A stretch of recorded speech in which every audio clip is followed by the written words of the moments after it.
Hi, in this video, I'm going to give a quick rundown on what's normally on those two shelves right there.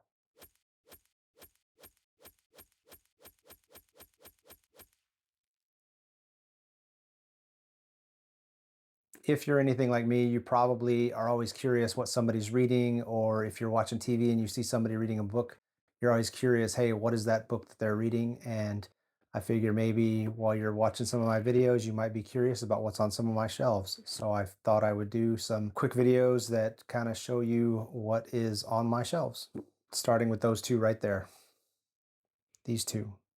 So I've got 3 Richard Adams books that normally sit right there at the end of those Star Wars books. So the first one is Plague Dogs. The second one is called Shardik. And then the one everybody knows, Richard Adams 4, Watership Down. One of these days I'll get around to reading this. And then we go way back to a 1970s TV show and we get the Blake's 7 program guide. If you grew up in the US, you might have seen this on PBS, but it's not likely unless you got really lucky. I happened to catch it way back in the day when I was a kid, and me and my brother both really liked this show, even though nowadays it'd probably be kind of hokey by comparison, but hey, childhood memories. And then there was a tie-in novel that was written by Trevor Hoyle. I'm not sure if that guy is famous for anything else, but there's that. I haven't read this yet either. I haven't read most of these books, so bad on me.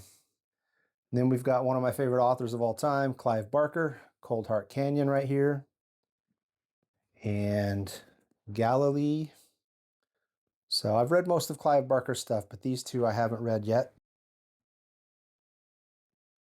Then we get an old book that I picked up at a thrift shop called In the Company of Spies by a guy named Stephen Barley. Old spy novel, I guess.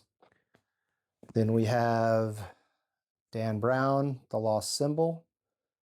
And I had the Da Vinci Code in hardback, and I did read it, and I didn't really like it. But at that point, I had already bought 2 Dan Brown novels. Here's the other one, Angels and Demons. Really didn't like Da Vinci Code enough to pick this one up right away and read it.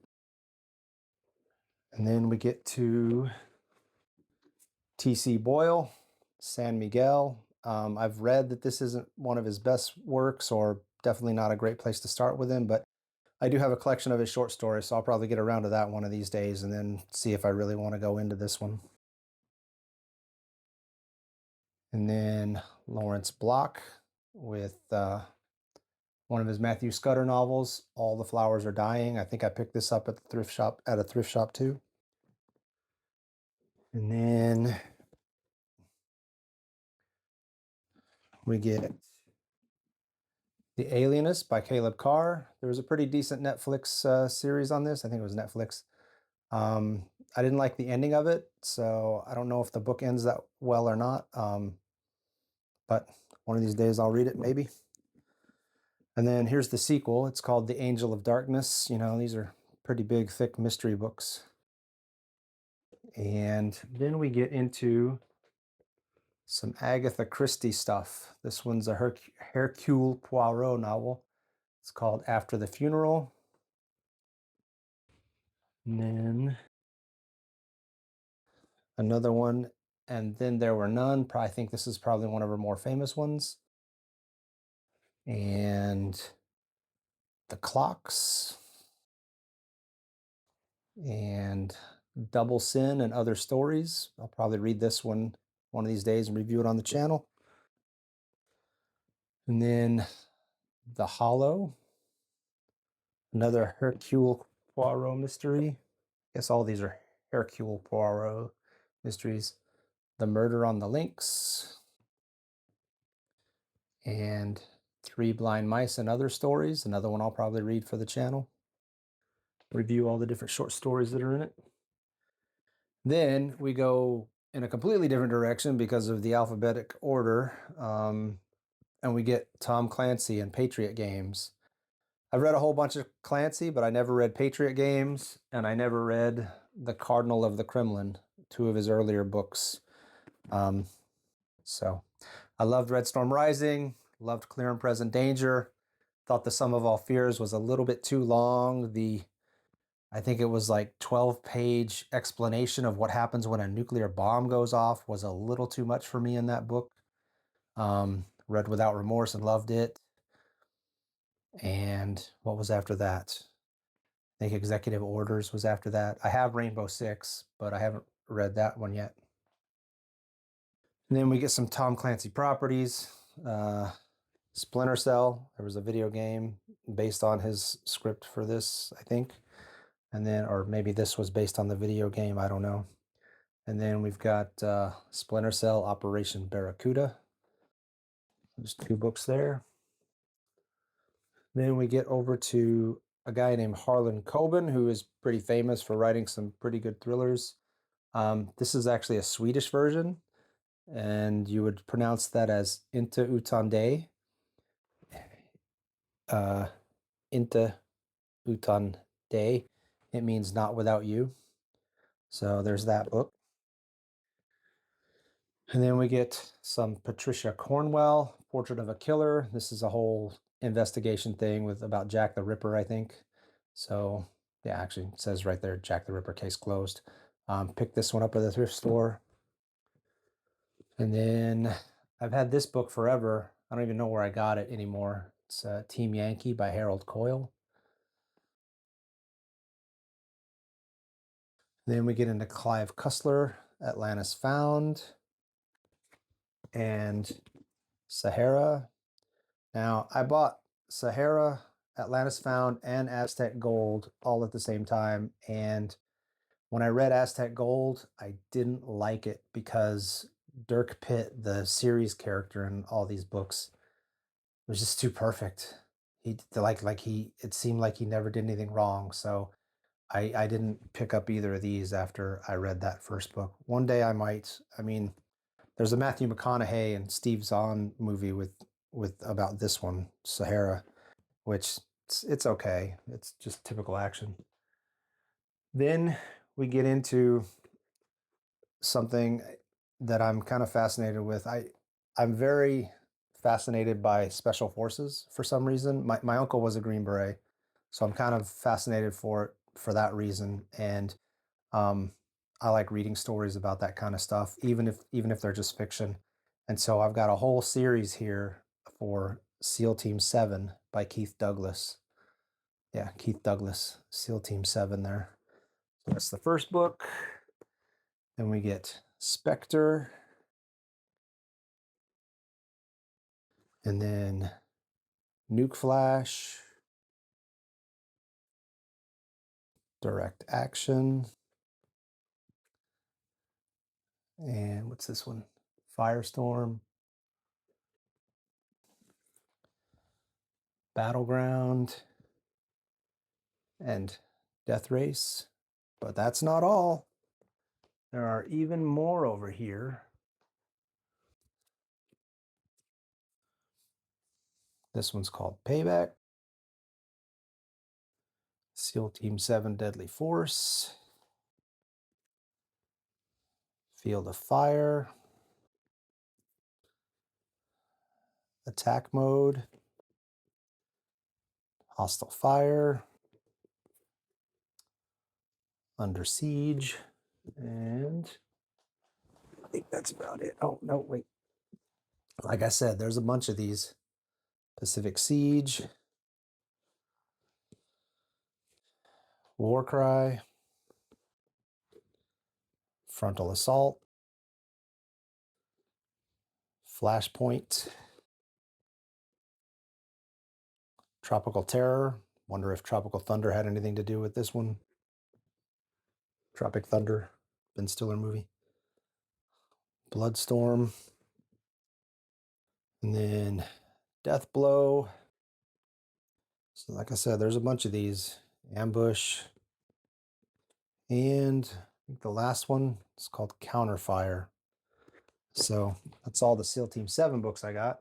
I don't know if that's the whole series. I think it might be, but I think it's possible I missed 1 or 2 books at the end because I moved to Germany before I think it was done. Then we get into some, again, completely switching gears almost. We get into some almost literary type fiction, I guess. Umberto Eco, Foucault's Pendulum, which I'm not even sure what this is about, honestly. I picked it up again at a thrift store. Middlemarch by George Eliot. I think I only picked this up from the thrift store because I had always heard that it was a classic and a good read, but I haven't gotten into it yet.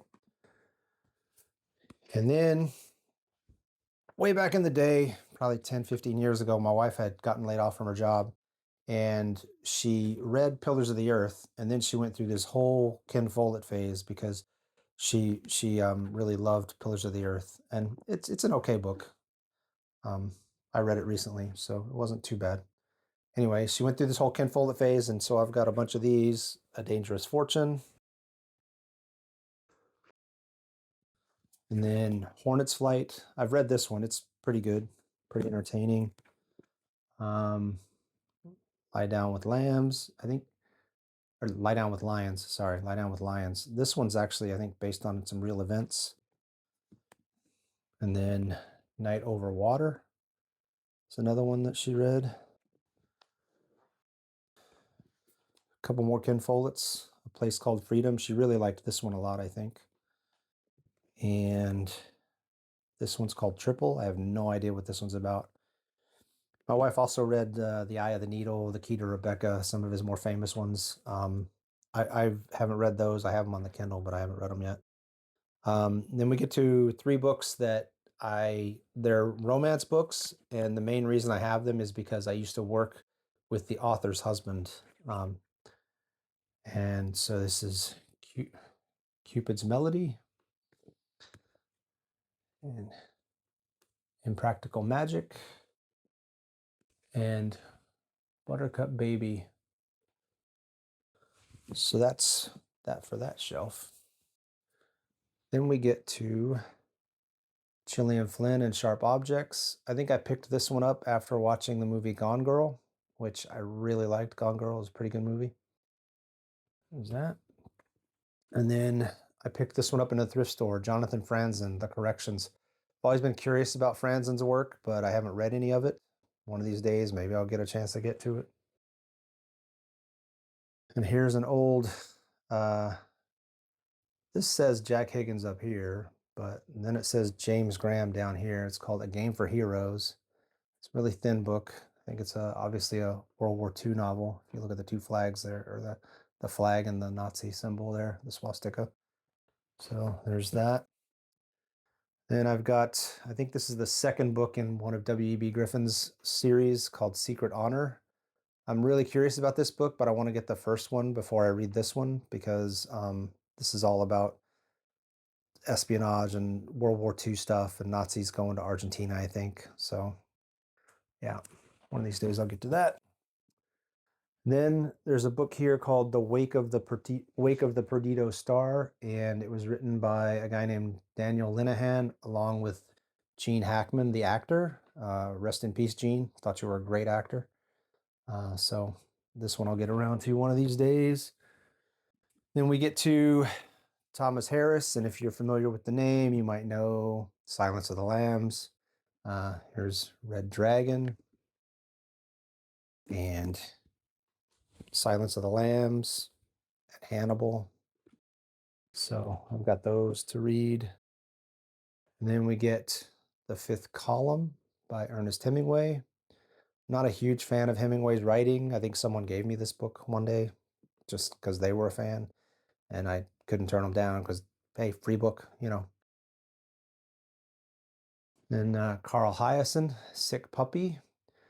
I read a book of his called Bad Monkey, I think, or Sick Monkey, and I really liked it. So when I saw this at the thrift store, I picked it up just in case it might be as good. Oh, these are kind of out of order. I don't know how I screwed this up, but here's another Jack Higgins, Cold Harbor. Or maybe I'm at the, oh yeah, I'm at the Jack Higgins section. Here's The President's Daughter and Day of Reckoning and Midnight Runner and Exocet and Flight of Eagles. Now, if you're a huge Jack Higgins fan, There's Rough Justice. If you're a huge Jack Higgins fan and these are all screwed up and out of order, I apologize. I don't really know much about his series. I've read The Eagle Has Landed, and one of his, I think the character's name is Devlin. Forget Devlin or Dylan. I forget. He's some Irish guy. But I read one of those books too. They were both pretty good, just action stories. The Eagle Has Landed, I think, is probably his most famous, but I enjoyed it a lot. I think I read the sequel too, The Eagle Has Flown. They're both pretty good. Here's one by William Hjortsborg called Nevermore.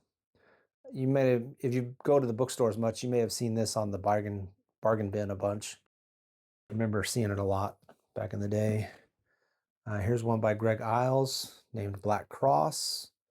This one looks like it's related to World War II with a swastika on the front there.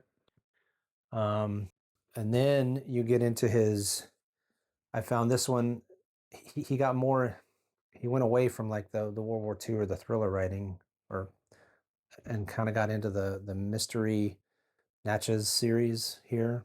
I think it starts with this book, The Quiet Game, and they're supposed to be really good, but this thing's a beast. So it's 600 pages. So then we get a guy named Arnaldur Indridason, and I don't, probably not even saying that right. I think he's Icelandic, and it's called Tainted Blood. And if you've never read any Nordic stuff, Nordic mysteries, some of these guys write some pretty dark stuff. I don't know if it's because of the 6 hours of sunlight they get during the winter and that's it, or what. But yeah. And then there's a guy who you may have heard of. He wrote The World According to Garp and many, many other books. The Hotel New Hampshire was also made into a movie from one of his books. And this one here is called The Fourth Hand, John Irving. And then, as I said, The Hotel New Hampshire. And I've got several more of his books on my Kindle, and I've got a hardback over there of The Blind Widow, I think. And I read half of the Cider House Rules a couple times. Then I made the mistake of watching the movie, and I decided not to finish it. One of these days I might get back to it, but I don't know. And then last on those two blank shelves back there would be this one by Jack Kelly called Mobtown. Obviously about gangsters. So anyway, that's those two shelves.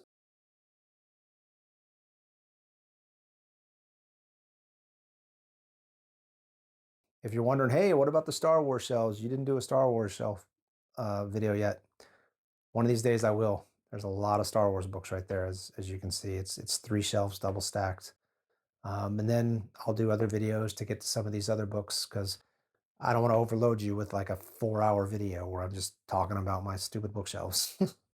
So anyway, I hope you enjoyed this little review of what I got over there. Maybe it makes you curious about the rest. Maybe it answers some questions about what you've seen in the backgrounds of other videos. Anyway, hope you liked it. Bye for now.